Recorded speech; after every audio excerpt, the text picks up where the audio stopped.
सूतल रहली में बाबा के हवेलिया, अचके में आइल कहाँ रे हो।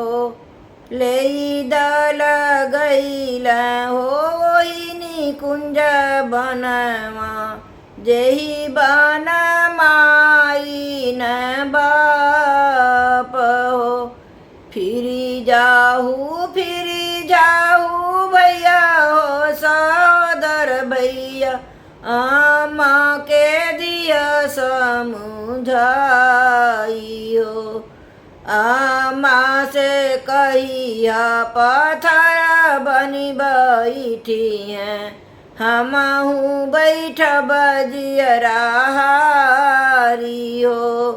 केही मोरी धिया के मुहावानी रखी हैं, केही मुख करी हैं दुलार हो।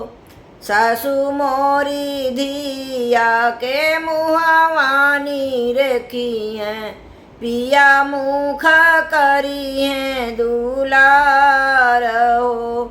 इतना ही दिन रहली अम्मा के दुलारी हो, अब बेटी भैली पराई हो। खोआ डाली बेटी के दूधवा पियवली हो, दहिया खियवली छलीदार हो। अब बेटी गईली हो दूसरे के घरवा, मुहवा ताकत दिन जाई हो। मुहवा ताकत दिन जाई हो।